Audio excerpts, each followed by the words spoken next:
नमस्कार दोस्तों, मैं अंशुमान शुक्ला स्वागत करता हूं आपका तक्षशिला ट्यूटोरियल के ऑनलाइन चैनल पर। दोस्तों, जैसा कि हम लोग लेसन पढ़ रहे हैं पी ब्लॉक के तत्व यानी पी ब्लॉक एलिमेंट्स, जैसा कि हमने लेसन के स्टार्टिंग में ही बताया था आपको कि ये लेसन बहुत ही बड़ा होने वाला है, क्योंकि पी ब्लॉक एलिमेंट बहुत बड़ा लेसन है और इसमें नंबर ऑफ लेक्चर्स भी ज़्यादा होंगे। अभी तो नंबर ऑफ लेक्चर, आज का लेक्चर हमारा है लेक्चर नंबर 5.8, यानी लेक्चर नंबर 5.7 तक हमने आपका कवर कर दिया है। इसमें नंबर ऑफ लेक्चर लगभग 10 के ऊपर निकल जाएंगे, यानी नंबर ऑफ लेक्चर्स उसमें ज़्यादा होने वाले हैं। लेसन बड़ा है और बड़ा होने के साथ लेसन इंपॉर्टेंट भी है। इतना जरूर ध्यान रखिएगा, जितने भी बड़े बड़े क्वेश्चंस यानी जो लॉन्ग क्वेश्चंस बनते हैं वो लगभग इस लेसन से जरूर एक ना एक क्वेश्चन आपको देखने को ऐसा मिलेगा। सो दोस्तों, बढ़ते हैं आगे की तरफ और बढ़ाते हैं अपने क्रम को और देखते हैं आज के लेक्चर में हमको क्या पढ़ना है। सो दोस्तों, जैसा कि हम बात कर रहे हैं P block elements, P block elements कौन कौन से तत्व होते हैं। सो दोस्तों, हमको पता है सर B C N O F और अक्री गैस है, यही तो होता था पी ब्लॉक एलिमेंट्स, यानी बोरान परिवार के तत्व, कार्बन परिवार के तत्व, नाइट्रोजन परिवार के तत्व, ऑक्सीजन परिवार के तत्व, हैलोजन परिवार के तत्व और अक्री गैस तत्व। ये सब क्या होते थे? यही हमारे पी ब्लॉक एलिमेंट्स है। परिवार के तत्व क्यों बोला? क्योंकि बोरान के नीचे जितने भी तत्व होंगे वो क्या कहलाएंगे? बोरान परिवार के तत्व। कार्बन के नीचे जितने भी तत्व होते हैं वो क्या कहलाते हैं? कार्बन परिवार के तत्व। नाइट्रोजन के नीचे जितने भी तत्व होंगे वो क्या कहलाते हैं? नाइट्रोजन परिवार के तत्व। इस तरीके से ऑक्सीजन परिवार के तत्व, हैलोजन परिवार के तत्व और अक्री गैस परिवार के तत्व। अब हम बात करते हैं बोरान के नीचे कौन कौन सा तत्व होते हैं। बैंगन, आलू, गाजर, इंडियन तलते तेल में, बैंगन आलू गाजर इंडियन तलते तेल में, कुछ यही तो होता है। कोचीन, सिंगापुर, जर्मेनियम, संघ, पंजाब, नेपाल, पाकिस्तान, ऑस्ट्रेलिया, सब भिखारी। ओपन, स्कूल, से, टी, पो, नकल, ठीक है। फ्लोरीन, क्लोरीन, ब्रोमीन, आयोडीन और एस्टेटिन, यही होता था। Helium, neon, argon, krypton, xenon और रेडॉन, यही हमारे क्या होते थे? पी ब्लॉक एलिमेंट्स होते थे। अब हम आपसे पूछे सर बोरान परिवार के तत्वों में टोटल कितने तत्व हैं, तो आप क्या बताएंगे सर? 1 2 3 4 5, यानी कितने तत्व हैं? 5 तत्व हैं। ये बोरान परिवार के तत्व हो गए। ये कौन से परिवार के तत्व हैं? ये कार्बन परिवार के तत्व हैं। ये नाइट्रोजन परिवार के तत्व हैं। ये कौन से परिवार के तत्व हैं? ऑक्सीजन के। ये हैलोजन परिवार के तत्व हैं। ये अक्री गैस परिवार के तत्व हैं। ये कौन से परिवार के तत्व थे? ये बोरान परिवार के तत्व कहलाते थे। सो दोस्तों, हमने बताया क्या था आपको कि बोरान परिवार और कार्बन परिवार आपको कहाँ पढ़ाया जाता है? फर्स्ट ईयर में पढ़ाया जाता है। चूंकि हमारी क्लास कौन सी है? 12th है। इंटर में है कि नहीं है? तो क्लास 12th में बोरान और कार्बन के बारे में तो हमको पढ़ना नहीं था। पढ़ना क्या था सर? नाइट्रोजन परिवार के तत्व क्या होते हैं, ठीक है। ऑक्सीजन परिवार के तत्व क्या होते हैं, हैलोजन के क्या होते हैं और हीलियम परिवार या अक्री गैस परिवार के तत्व क्या होते हैं। सो दोस्तों, अभी तक हमने पी ब्लॉक के तत्वों के सामान्य लक्षण के बाद जितना भी पढ़ा है वो सारा का सारा क्या था? नाइट्रोजन परिवार के तत्व। यानी नाइट्रोजन परिवार में हमने क्या क्या पढ़ा था? नाइट्रोजन के बारे में पढ़ा और क्या पढ़ा? नाइट्रिक अम्ल के बारे में पढ़ा, अमोनिया के बारे में पढ़ा, एक्वारेजिया क्या होता है इसको देखा। इन सारी चीजों को दोस्तों हम पढ़ते हुए चले आ रहे हैं। अब दोस्तों हमको क्या पढ़ना है? जब ये नाइट्रोजन परिवार के तत्व हमने पढ़ लिया है, अब हमको क्या पढ़ना है सर? ऑक्सीजन परिवार के तत्व के बारे में हमें पढ़ना है। यानी बोरान और कार्बन आपने फर्स्ट ईयर में पढ़ा है। नाइट्रोजन परिवार के तत्व हम लेक्चर नंबर 5.7 तक आपका कवर कर चुके हैं। जो लेक्चर 5.8 है इसमें हमको क्या देखना है सर? ऑक्सीजन परिवार के तत्व क्या होते हैं, इसमें कौन कौन से किस तरीके से हमको पढ़ना है, कौन कौन से तत्व आते हैं। सो दोस्तों, कौन कौन से तत्व आते हैं ये तत्व आपके सामने लिखे हुए हैं। सो दोस्तों, इसको हटाते हैं और देखते हैं आगे की तरफ।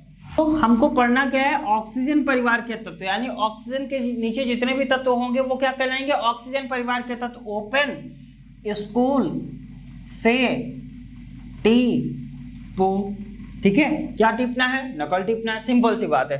अब दोस्तों, ऑक्सीजन परिवार के तत्व, ये कौन से परिवार के तत्व हैं? नाम ध्यान रखिए, क्या बोलते हैं इनको? ऑक्सीजन परिवार के तत्व, ठीक है। या इसका एक नाम और होता है, इसको बोलते हैं कैल्कोजन। इसका एक नाम और होता है, इसको क्या बोलते हैं, कैल्कोजन परिवार के तत्व भी कहा जाता है। कई बार क्वेश्चन बन जाता है कि कैल्कोजन परिवार के तत्वों के आवर्त सारणी में स्थिति की विवेचना कीजिए। सो दोस्तों, पी ब्लॉक के तत्वों के आवर्त सारणी में स्थिति की विवेचना को हमने करवाया है आपको। पी ब्लॉक से ही रिलेट करता हुआ आप अगर नाइट्रोजन का आएगा तब भी लिख ले जाएंगे, ऑक्सीजन का आएगा तब भी लिख लेंगे, अगर इसके आगे हेलोजन का आता है तब भी आप लिख ले जाएंगे। करना क्या, सिंपल सी बात है, करना कुछ नहीं होता है। पहले तो आपको यह बताना पड़ेगा कि ऑक्सीजन परिवार के तत्व हैं कहां। तो आप क्या बताएंगे, सर ऑक्सीजन परिवार के तत्वों को दीर्घाकार आवर्त सारणी में पी ब्लॉक में स्थान दिया गया है तथा इन तत्वों को आवर्त सारणी में दाईं ओर स्थान दिया गया, ये आपने बता दिया। फिर आप क्या कहेंगे, सर ऑक्सीजन परिवार के तत्वों को हम क्या कहते हैं, सर कैल्कोजन परिवार के तत्व भी कहते हैं। फिर हम क्या करेंगे, फिर हम नीचे हेडिंग बनाएंगे कि ऑक्सीजन परिवार के तत्वों के सामान्य लक्षण। सामान्य लक्षण में हमने क्या क्या बताया था, सर आप सबसे पहले इलेक्ट्रॉनिक विन्यास दिखाइए। इलेक्ट्रॉनिक विन्यास में आप किन्हीं दो तत्वों का, आप ऑक्सीजन और सल्फर का इलेक्ट्रॉनिक विन्यास दिखा सकते हैं। वहां से आप क्या कर सकते हैं, इनके क्या कर सकते हैं सर, इनका सामान्य इलेक्ट्रॉनिक विन्यास भी बता सकते हैं। और सामान्य इलेक्ट्रॉनिक विन्यास हमने पी ब्लॉक एलिमेंट में क्या बताया था आपको कुछ यही तो बताया था सर, NH2 होता है और NP126, कुछ यही तो बताया था, NH2 होगा, NP126 होगा। ये क्या आ जाएगा, सामान्य इलेक्ट्रॉनिक विन्यास। फिर आ जाते हैं संयोजकता। संयोजकता के भी बारे में हमको बताया था संयोजकता के बारे में भी हमने आपको बताया हुआ था कि संयोजकता को कैसे डिफाइन किया जाएगा। आप इनकी संयोजकता को भी दिखा सकते हैं। और क्या बताया था सर, ऑक्सीकरण संख्या के बारे में भी आप इनको बता सकते हैं। विद्युत ऋणात्मकता ऊपर से नीचे, अब बाईं से दाईं ओर तो जाएंगे नहीं क्योंकि हमको केवल ऑक्सीजन परिवार के बारे में पढ़ना है। तो हमको केवल यही देखना होगा कि ऊपर से नीचे आते हैं तो विद्युत ऋणात्मकता में क्या होता है। हम ये देखेंगे सर आयनन ऊर्जा क्या होती है जब ऊपर से नीचे आते हैं तो क्या होता है, परमाणु त्रिज्या जब ऊपर से नीचे आते हैं तो क्या होता है। ये सारी चीजें हमने डिस्कस की हुई थी। कहां पे डिस्कस किया हुआ था, जब पी ब्लॉक के तत्वों के सामान्य लक्षण करवा रहे थे तो वहां पर हमने इन सारी चीजों को बताया था और आपसे ये भी कहा था कि इसमें से कुछ भी आ सकता है तो आप आसानी से इन चीजों को कर सकते हैं। सो दोस्तों, उम्मीद करते हैं ऑक्सीजन परिवार के तत्वों के आवर्त सारणी में स्थिति की विवेचना कीजिए। अगर इस तरीके का कोई क्वेश्चन आता है तो आप आसानी से कर ले जाएंगे। अब पढ़ते हैं आगे की तरफ। आगे हमको क्या देखना है, सर हमको ये जानना है कि ऑक्सीजन परिवार के तत्व को कैल्कोजन परिवार के तत्व कहते हैं, ये हमें पता है। लेकिन ऑक्सीजन परिवार के तत्व में ऑक्सीजन को छोड़कर, हमने क्या बोला, ऑक्सीजन परिवार के तत्वों में ऑक्सीजन को छोड़कर सल्फर, सेलेनियम, टेलुरियम, पोलोनियम, यानी ये जितने भी तत्व हैं ये कैसी संयोजकता को शो करते हैं, परिवर्ती संयोजकता। कैसी संयोजकता को प्रदर्शित करते हैं, ध्यान रखिएगा, ऑक्सीजन परिवार के तत्वों में ऑक्सीजन को छोड़कर अन्य तत्व जो होते हैं वो परिवर्ती संयोजकता को प्रदर्शित करते हैं। क्यों करते हैं, क्योंकि इनमें क्या होते हैं, क्योंकि इनमें उचित ऊर्जा के डी ऑर्बिटल उपस्थित होते हैं। ऊर्जा के इसमें क्या होते हैं, डी ऑर्बिटल उपस्थित होते हैं। हमने क्या बताया, ऑक्सीजन परिवार के तत्वों में ऑक्सीजन को आप छोड़ दीजिए, ऑक्सीजन को छोड़कर जितने भी तत्व हैं, ये जो तत्व हैं सल्फर, सेलेनियम, टेलुरियम और पोलोनियम, ये सब क्या करते हैं, परिवर्ती संयोजकता को प्रदर्शित करते हैं। क्यों करते हैं, क्योंकि इनमें क्या पाए जाते हैं सर, डी ऑर्बिटल पाए जाते हैं। अब ये कैसे जानेंगे, जब आप इनका इलेक्ट्रॉनिक विन्यास बनाएंगे तो आप देखेंगे कि इनमें डी ऑर्बिटल्स भी होते हैं। ठीक है, अब वो डी ऑर्बिटल में इलेक्ट्रॉन हो या ना हो, लेकिन इलेक्ट्रॉन के अंदर इनके अंदर क्या होते हैं, डी ऑर्बिटल। जैसे हम बात करते हैं सल्फर, परमाणु क्रमांक क्या होता है, 16 होता है कि नहीं होता है। अब देखते हैं इसमें डी ऑर्बिटल होगा कि नहीं। सल्फर की बात करते हैं 16, यानी 1s2, 2s2, 2p6, 3s2, 3p6। अब देखिए जरा, 2 2 4 6 10 2 12 और 6 16, ठीक है, सॉरी 2 2 4 2 6 2 2 4 6 10 2 12 और 4 16, 12 और 4 क्या हो गया, 16 हो गया। अब बात करते हैं सर, यहां पर हमने ये देख लिया कि इस तरीके से होता है। ठीक है, अब हम बात करते हैं कि यहां पर क्या डी ऑर्बिटल उपस्थित है कि नहीं है। इनका इलेक्ट्रॉनिक विन्यास बनाया तो 2 2 4 6 10 2 12 और 4, 12 और 4 16, 16 इलेक्ट्रॉन यहाँ है, 16 इलेक्ट्रॉन यहाँ है। लेकिन हमको पता क्या है सर, 3d भी तो होता है। वो बात अलग है कि डी में कोई इलेक्ट्रॉन नहीं है। डी में कितना इलेक्ट्रॉन है, 0 इलेक्ट्रॉन है कि नहीं है। डी में 0 इलेक्ट्रॉन है। अब हमने क्या किया, हम कह सर इसमें एक्साइट कराइए, एक्साइट करा के आप इसकी संयोजकता को बढ़ा सकते हैं। और संयोजकता होती क्या, अयुग्मित इलेक्ट्रॉनों की संख्या को ही तो संयोजकता कहते हैं। अब दोस्तों हम बात करते हैं सल्फर की संयोजकता चेंज कैसे होगी, चलिए इसको देख लेते हैं। एस ऑर्बिटल में कितना इलेक्ट्रॉन होता है, एस ऑर्बिटल में एक ऑर्बिटल होता है। पी में कितने ऑर्बिटल होते हैं दोस्तों, सभी को पता है, पी में 3 ऑर्बिटल होते हैं। डी में कितने ऑर्बिटल होते हैं, 5 ऑर्बिटल। चलिए 5 ऑर्बिटल छोटे छोटे यहां बना लेते हैं, 1 2 3 4, 1 2 3 4 और 1 5। ठीक है, यहां पर हमने क्या कर लिया सर, डी में 5 ऑर्बिटल बना लिया, सिंपल सी बात है। एस में कितना इलेक्ट्रॉन है, 2 इलेक्ट्रॉन है, बना दिया। पी में कितने इलेक्ट्रॉन है, 4 हैं, 1 इलेक्ट्रॉन, 2 इलेक्ट्रॉन, 3 इलेक्ट्रॉन और 4 इलेक्ट्रॉन हमने बना दिए, नो प्रॉब्लम। अब दोस्तों संयोजकता के बारे में हमने आपको क्या बताया था सर, अयुग्मित इलेक्ट्रॉनों को संयोजकता भी कहते हैं। फर्स्ट ईयर में भी आपने पढ़ा होगा कि संयोजकता क्या होती है, अयुग्मित इलेक्ट्रॉनों की संख्या को संयोजकता भी कहते हैं। अब दोस्तों अयुग्मित इलेक्ट्रॉन यहाँ पर कितने, अयुग्मित का मतलब क्या होता है, जिसका जोड़ा नहीं होता है उसे ही हम क्या कहते हैं, अयुग्मित कहते हैं। जिसका जोड़ा नहीं है, इन्हीं 2 इलेक्ट्रॉनों का तो जोड़ा नहीं है, तो हम आपसे पूछें यहां पर संयोजकता क्या है, तो आप कहेंगे सर संयोजकता जो होती है वो अयुग्मित इलेक्ट्रॉन होता है। और अयुग्मित इलेक्ट्रॉन यहां कितना है, 2 इलेक्ट्रॉन है। कब है, जब इसकी स्टेट कैसी है, ग्राउंड स्टेट। कैसी स्टेट है, ग्राउंड स्टेट, यानी सामान्य अवस्था में सल्फर की संयोजकता कितनी होती है, 2 होती है, ध्यान रखिएगा। अब हम आपसे कहें सर एक्साइटेड स्टेट में सल्फर की संयोजकता कितनी होगी। एक्साइटेड स्टेट को बोलते हैं उत्तेजित अवस्था, ये सारी चीजें आपने फर्स्ट ईयर में पढ़ी होंगी। एस ऑर्बिटल में एक ही ऑर्बिटल होता है, पी में 3 ऑर्बिटल होते हैं हमें पता है, और डी में कितना ऑर्बिटल होता है, 5। 1 2 3 4 और 1 5 ऑर्बिटल हमने बना लिया। ठीक है, अब हम बात करते हैं सर हमको इलेक्ट्रॉन को क्या कराना है, एक्साइट कराना है। क्यों, क्योंकि परिवर्ती संयोजकता को प्रदर्शित करता है।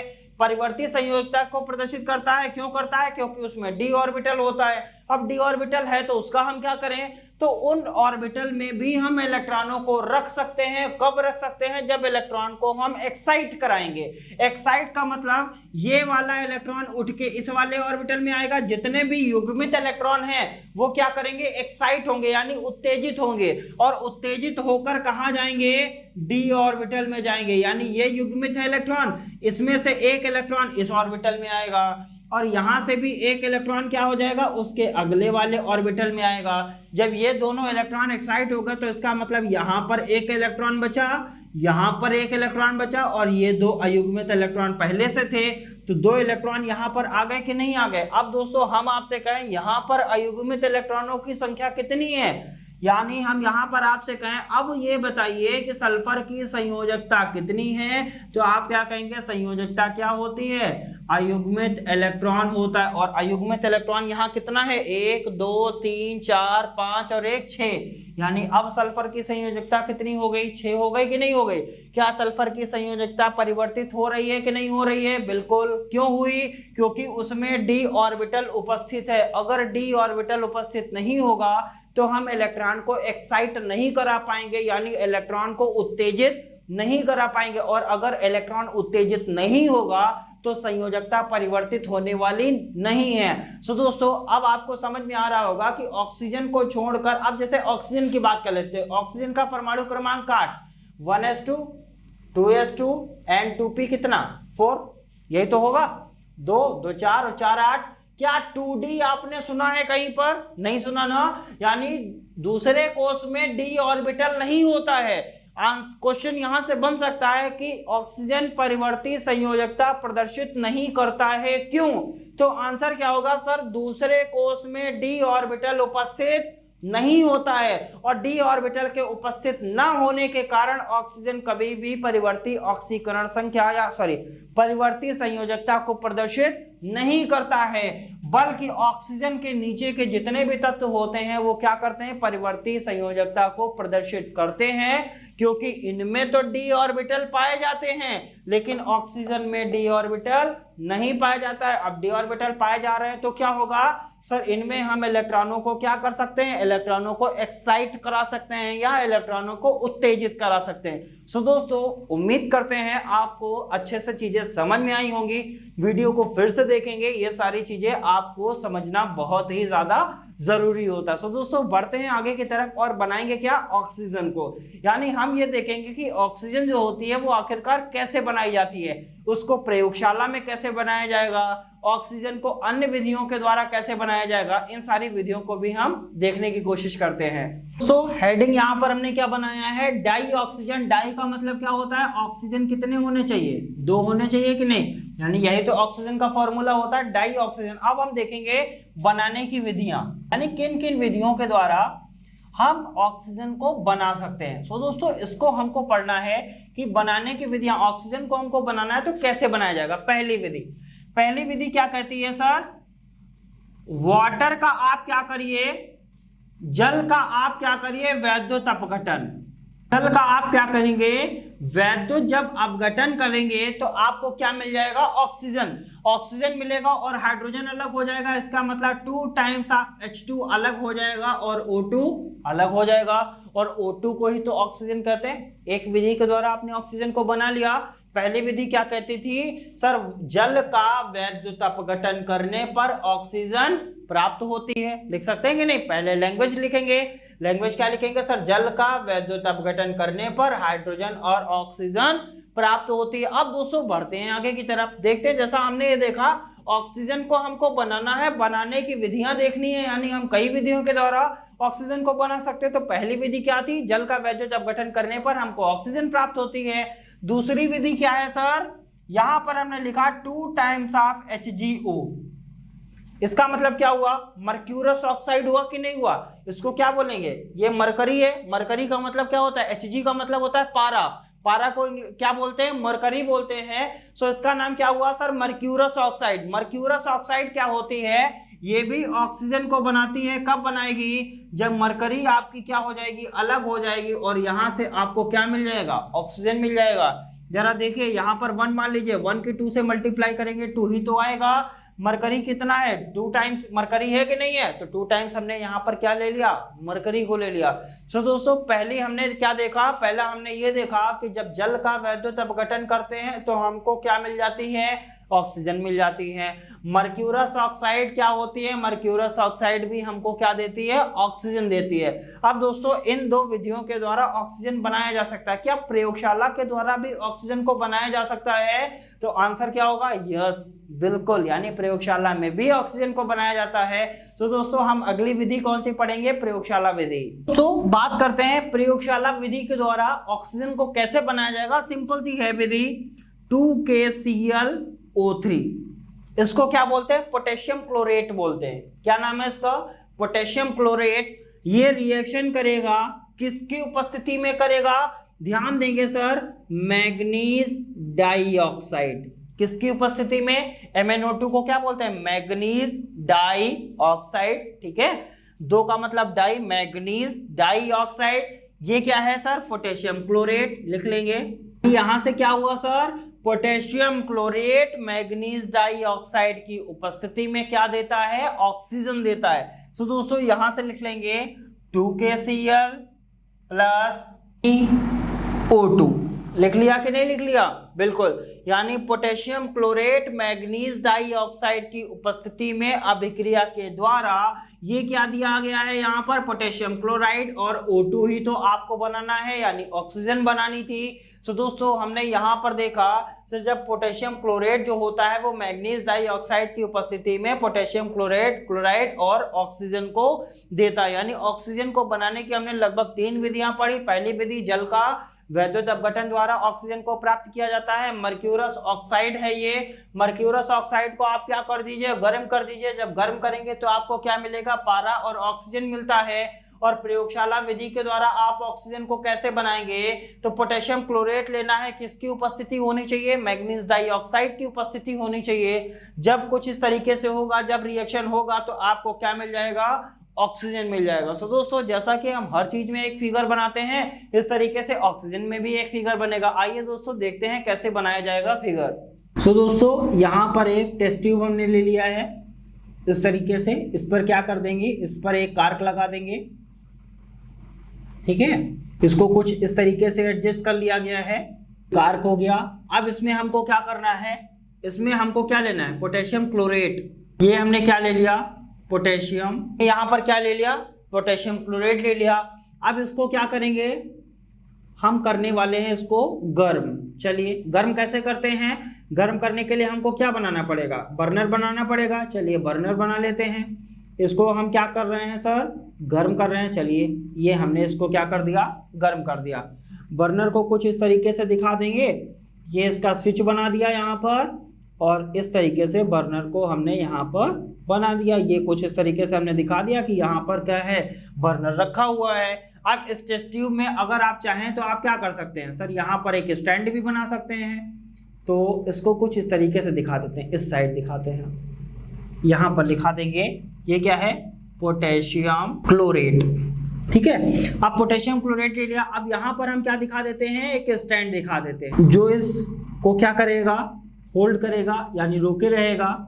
इस तरीके से हमने यहाँ पर भी एक स्टैंड बना दिया है। इसको भी कुछ इस तरीके से दिखा सकते हैं। ये स्टैंड है जो इसको रोके हुए है। अब यहाँ से क्या होगा, ये पोटेशियम क्लोरेट था, इसको हमने क्या किया, जब गर्म किया, धीरे धीरे गर्म करेंगे तो यहाँ से क्या बनेगा, कुछ गैस बनेगी। वो गैस कैसे निकलेगी, वो इस नली की सहायता से क्या होगी, बाहर आएगी। अब यहाँ से कहाँ जाएगी, कुछ इस तरीके से यहाँ पर आएगी। तो कुछ इस नली से यहाँ से निकलेगा, वो कहाँ आएगा, इसमें आएगी। और इसमें आने के बाद यहाँ पर आपको क्या मिल जाएगी, आपको बनाना क्या है सर, ऑक्सीजन, ठीक है। यहाँ पर आपको क्या मिल जाएगा, ऑक्सीजन। और ये क्या चीज है, ये जो लिया गया है इसे हम कहते हैं जल। और जल का फॉर्मूला जैसा सभी को नहीं पता है, नहीं ऐसा नहीं है, सबको क्या रहता है, पता रहता है। सिंपल सी बात है, जो डाई ऑक्सीजन यानी जो ऑक्सीजन बनाई जाएगी उसका कुछ फिगर इस तरीके से बनेगा। शायद ये फिगर आपको देखने में तिरछा लग सकता है, लेकिन आप कोशिश करेंगे, आप सीधा ही बनाएंगे। यहाँ पर शायद हमको लग रहा है हल्का सा तिरछा हो गया है, लेकिन फिर भी आप कोशिश करेंगे, आप अच्छा सा बनाएंगे, ठीक है। सो सिंपल इसमें करना क्या है, इस तरीके से लिया, यहाँ पर क्या लिया, पोटेशियम क्लोरेट लिया। पोटेशियम क्लोरेट का फॉर्मूला क्या बताया था, KClO3, यही तो बताया था। KClO3 यानी पोटेशियम क्लोराइड लेना है। इसको क्या करना है, धीरे धीरे गर्म करना है। जब धीरे धीरे गर्म करेंगे तो यहाँ से ऑक्सीजन बनेगी। ये ऑक्सीजन जब बनेगी, ऑक्सीजन बन के इस नली की सहायता से यहाँ पर आएगी और यहाँ से होते हुए ऊपर की तरफ चली जाएगी और यहीं पर आपको क्या मिल जाएगा, ऑक्सीजन मिल जाएगा। और ये जो ग्राही पात्र है इसमें आपने क्या लिया है, जल लिया है। ध्यान रखिएगा किस उत्प्रेरक की उपस्थिति में बना है, तो आंसर होगा मैग्नीज डाइऑक्साइड की उपस्थिति में क्या होती है, ऑक्सीजन बनती है। सो दोस्तों उम्मीद करते हैं ऑक्सीजन को कैसे बनाया जाएगा आपको समझ में आया होगा। बढ़ते हैं आगे की तरफ और देखेंगे ऑक्सीजन के भौतिक गुण, फिर क्या पढ़ना है हमको, ऑक्सीजन के रासायनिक गुण। दोस्तों बात करते हैं ऑक्सीजन के भौतिक गुण। जैसा कि यहाँ पर लगभग आप 5 पॉइंट लिखे हुए देख रहे हैं, सिंपल से पॉइंट्स हैं, ध्यान देंगे। यह वायु से क्या होती है, भारी होती है। कौन भारी होता है, डाइऑक्सीजन। डाइऑक्सीजन क्या होती है, वायु से भारी होती है। यह रंगहीन होती है, यानी इसका कोई भी रंग नहीं होता है। यह गंधहीन होती है, यानी इसमें किसी भी प्रकार की स्मेल नहीं होती है या किसी भी प्रकार की गंध नहीं होती है। यह स्वादहीन होती है, टेस्टलेस होती है, इसका कोई टेस्ट भी नहीं होता। हम लोग ऑक्सीजन ग्रहण करते हैं, ऐसा तो नहीं कहेंगे सर मेरी ऑक्सीजन नमकीन है, आपकी ऑक्सीजन मीठी है, ठीक है, इसका कोई टेस्ट नहीं होता, टेस्टलेस होती है, इसमें कोई गंध नहीं होती है। आप कहें सर नहीं हमारे में इस तरीके की गंध आ रही है, हम कहें नहीं हमारे में इस तरीके की गंध आ रही है, नहीं, इसमें कोई भी गंध नहीं होती है, इसका कोई रंग नहीं होता है, यानी ये रंगहीन है, गंधहीन है और स्वादहीन है। अगला पॉइंट क्या है, यह ज्वलनशील नहीं होती है। ध्यान दीजिएगा, ऑक्सीजन जो होती है वो ज्वलनशील नहीं है, यानी ऑक्सीजन जलती नहीं है, परंतु जलने में क्या करती है, सहायता करती है। ये खुद नहीं जलती है, लेकिन जलने में क्या करती है, सहायता करती है। बिना ऑक्सीजन के कोई भी चीज नहीं जल सकती, ये जलने में केवल सहायता करती है, स्वयं ज्वलनशील नहीं होती है। सो दोस्तों उम्मीद करते हैं ऑक्सीजन के भौतिक गुण आपको अच्छी तरीके से समझ में आए होंगे, इनको ध्यान रखेंगे। बढ़ते हैं ऑक्सीजन के रासायनिक गुणों की तरफ। बात करते हैं ऑक्सीजन के रासायनिक गुण। जैसा कि आप रिएक्शंस पीछे लिखी हुई देख रहे होंगे, सिंपल सी रिएक्शन है, जैसा कि रिएक्शन सिंपल ही रहती हैं, लेकिन इनकी प्रैक्टिस बहुत ही जरूरी होती है। चलिए दोस्तों देखते हैं इन सिंपल रिएक्शंस को कैसे किया जाएगा। सिंपल सी बात है, हमको पढ़ना क्या है, ऑक्सीजन। ऑक्सीजन का रासायनिक गुण पढ़ना है, इसका मतलब ऑक्सीजन रिएक्शन करेगा, किससे करेगा, ऑक्सीजन हाइड्रोजन से रिएक्शन करके क्या बनाता है, वाटर बनाता है। कई बार रिएक्शन आपने पढ़ी होगी, 2 times of H2 1 times of O2 gives out 2 times of H2O, यानी हाइड्रोजन और ऑक्सीजन मिलकर क्या बनाते हैं, वाटर को बनाते हैं। ऑक्सीजन अगर नाइट्रोजन के साथ संयोग करती है तो क्या बनाती है, इसको बोलते हैं नाइट्रिक ऑक्साइड। कैसी ऑक्साइड, नाइट्रिक ऑक्साइड बोलते हैं। इसके बारे में भी हमने आपको बताया था। ऑक्सीजन नाइट्रोजन से संयोग करके क्या बनाती है, या ऑक्सीजन नाइट्रोजन से अभिक्रिया करके नाइट्रिक ऑक्साइड बनाती है। सो नेक्स्ट रिएक्शन हमारी क्या है, ऑक्सीजन जो होती है अगर सल्फर के साथ रिएक्शन कर ले तो इसका नाम जैसा सभी को पता रहेगा सर, इसको क्या बोलेंगे, सल्फर डाइऑक्साइड, यही तो बोलते हैं। अगर हम लिख दें SO3, इसका मतलब क्या होगा, सल्फर ट्राइऑक्साइड। यहाँ पर क्या बना है, सल्फर डाइऑक्साइड। डाई क्यों बोला, 2 लिखा हुआ है यहाँ पर। ट्राई क्यों बोला, क्योंकि यहाँ पर कितना लिखा हुआ है, 3 लिखा हुआ है। तो दोस्तों उम्मीद करते हैं ये वाली रिएक्शन भी आपको अच्छे से समझ में आ गई होगी। बढ़ते हैं आगे की तरफ। ऑक्सीजन मैग्नीशियम के साथ संयोग करके क्या बनाती है, मैग्नीशियम ऑक्साइड। मैग्नीशियम ऑक्साइड का नाम सुना होगा। ऑक्सीजन जो होती है वो मैग्नीशियम के साथ संयोग करके क्या बनाती है, मैग्नीशियम ऑक्साइड बनाती है।